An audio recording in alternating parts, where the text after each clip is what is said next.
Brought to you by TechnoSpark 20 series smartphones.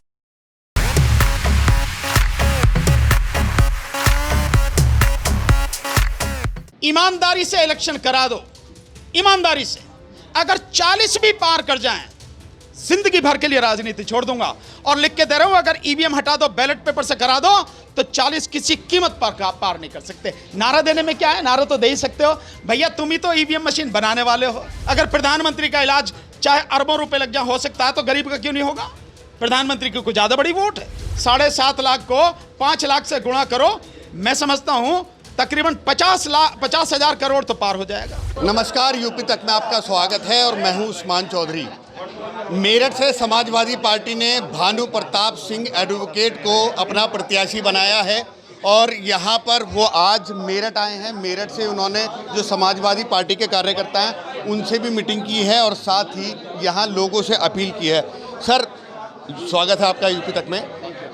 आपसे हम जानना चाहेंगे, आपको मेरठ से प्रत्याशी बनाया है, क्या क्या मुद्दे हैं आपके और किस तरीके से मेरठ की जनता के पास जाएंगे और क्या क्या उन्हें समझाने की कोशिश करेंगे? देखिए, इस समय जो माहौल है वो देश के अस्तित्व का सवाल है। आज देश खतरे में है, तो सबसे बड़ा मुद्दा तो वही है। और इसके अलावा आप देख रहे हैं जिस तरह की बेतहाशा बेरोजगारी है, भुखमरी है।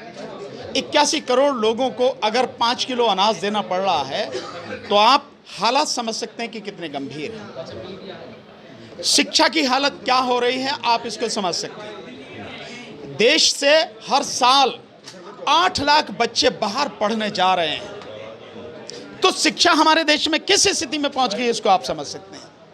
बाहर जाते तो यहां नहीं पढ़ सकते। कभी देश, हमारा देश, शिक्षा के लिए दुनिया भर से लोग यहां आते थे, आज बाहर जा रहे हैं इतनी बड़ी से। इसके साथ साथ जो गरीब हैं, कहीं किसी की आवाज सुनी जाती है? भ्रष्टाचार किस भयानक स्थिति में है कि सरकार, खुद केंद्र सरकार, हफ्ता वसूली सरकार अगर बन जाए और ईडी का, सीबीआई का, इनकम टैक्स का इस्तेमाल हफ्ता वसूली के लिए करने लगे, तो देश किस गंभीर स्थिति से गुजर रहा है, आप इसका अंदाजा लगा लें। ये सारी समस्याएं, जो ओल्ड पेंशन स्कीम के लिए लाखों करोड़ों लोग संघर्ष कर रहे हैं। आदमी 30-35 साल सर्विस करता है, वो उम्मीद रखता है कि जिस सरकार की सेवा करी है बुढ़ापे में उसकी देखभाल वो करे, और पहले से चलता रहा। 2004 के बाद क्या हो गया? माननीय अटल बिहारी वाजपेयी जी आए और उन्होंने नई पेंशन स्कीम लागू की, पुरानी पेंशन खत्म कर दी गई। करोड़ों लोग उससे परेशान हैं। उनकी बात सुनी जाए और ओल्ड पेंशन लागू की जाए, ये बहुत जरूरी है। ये असली मुद्दा है। 1 रैंक 1 पेंशन, 3000 दिन से ज्यादा से लोग संघर्ष कर रहे हैं जंतर मंतर पर। आप देखिए, किसानों की बात नहीं सुनी जा रही। किसानों पे आंसू गैस के गोले। मैं भी शंभू बॉर्डर गया, खुद उस समय जिस समय मैं आता, मेरी करवट में आके एक आंसू गैस का गोला पड़ा, मेरी भी आंखों में बिल्कुल एक बार तो चक्कर ही आ गया, देखना बंद हो गया। ये स्थिति हो रही है।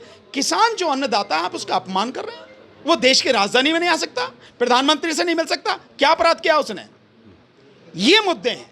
मजदूर जिनको पूरी तरह से भिखारी बना दिया गया है इस देश में, ये जो सारी समस्याएं जो मुंह बाएं करी हैं, ये है असली समस्याएं। हर व्यक्ति को एक बड़ी मजेदार बात आपको बताता हूं, आप इसको बताइए। आयुष्मान भारत एक योजना चल रही है, बड़ा मजेदार उसका आंकड़ा है। 5 लाख तक का इलाज। क्यों 5 लाख तक के क्यों होगा? अगर 1 करोड़ का भी इलाज हो तो सरकार क्यों नहीं करेगी? अगर प्रधानमंत्री का इलाज चाहे अरबों रुपए लग जाए, हो सकता है, तो गरीब का क्यों नहीं होगा? प्रधानमंत्री की कुछ ज्यादा बड़ी वोट है। और इस आयुष्मान भारत में 7.5 लाख कार्ड आयुष्मान भारत के वो हैं जिन पे एक ही नंबर है, और नंबर क्या है? 9999999999। कितना बड़ा घोटाला हुआ, लगाना जरा। 7.5 लाख को 5 लाख से गुणा करो, मैं समझता हूं तकरीबन 50,000 करोड़ तो पार हो जाएगा। और दूसरा जो एक नंबर है, वो भी नंबर है, वो 2.5 लाख, 2.25 लाख या 2.5 लाख कार्डों पर एक नंबर है। यानी लगभग 10 लाख जो आ रहे हैं, 10 लाख कार्ड ऐसे हैं जिन पे 2 ही नंबर से काम हो गया, तो कितना बड़ा घोटाला है। वैसे भी घोटाला सरकार है।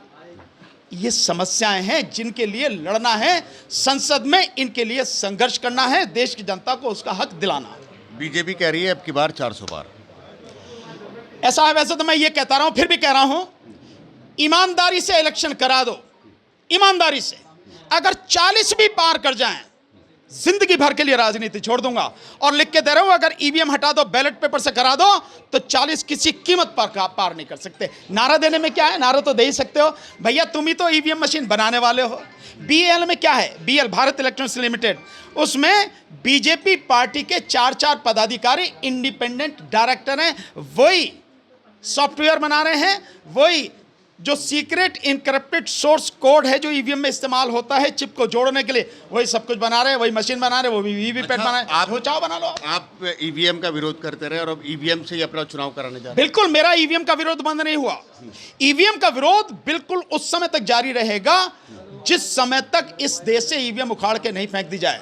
और सभी लोगों को धन्यवाद देना चाहिए माननीय अखिलेश यादव जी का कि ईवीएम की लड़ाई इतनी मुखरता से लड़ने वाले व्यक्ति को उन्होंने संसद में भेजने के लिए ये जिम्मेदारी सौंपी है। यहां से मेरठ से मुझे लोकसभा प्रत्याशी बनाया। ये लड़ाई पार्टी के साथ में आने के बाद और मुझे प्रत्याशी बनाने के बाद और मजबूत हो गई है। भानु प्रताप जी, हम आखिरी सवाल मेरा यही है, यहाँ पर आपका जब से टिकट हुआ है, यहाँ विधायक बहुत सारे हैं जो लखनऊ पड़े हैं, अपने टिकट करा रहे हैं, लगातार आपका विरोध हो रहा है, वो बीच में जा रहे हैं कि आपको कोई जानता नहीं, मेरठ की जनता, ये तक कह रहे हैं वो। नहीं देखो, मैं तो अपनी बात तो नहीं कहता, आप तो सारे मीडिया वाले जानते होंगे, लेकिन मैं अतुल प्रधान जी की बात कहता हूं जो सरदना से विधायक हैं। आप उनको देखो, मीडिया कोई बोल रहे वो, उन्होंने कहा है कि भाई हम सारे जो भी हमने खबर चलाई थी। अब इससे बढ़िया कौन सी बात है, आपने खबर चलाई। तो वो यही तो कह रहे हैं कि लेकिन वो पड़े लखनऊ है यार, भी है विधायक इसलिए लखनऊ पड़े रहते हैं क्योंकि विधानसभा तो वहीं है, मेरठ में थोड़ी है भाई, मेरठ में होती तो यहीं पड़े रहते हैं।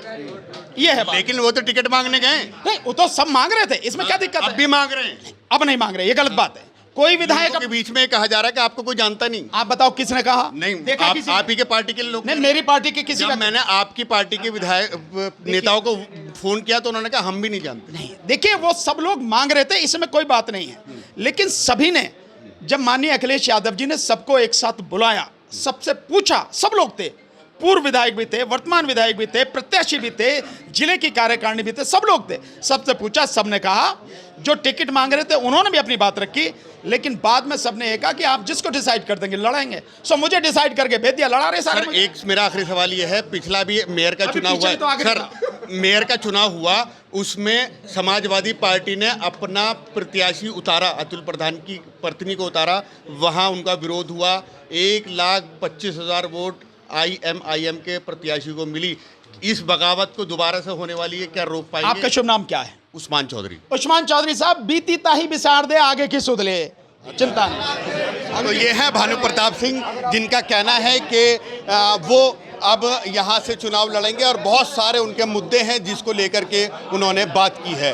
अब ये चुनाव वो किस तरीके से लड़ेंगे, ये आने वाला वक्त ही बताएगा। उस्मान चौधरी, मेरठ, यूपी तक।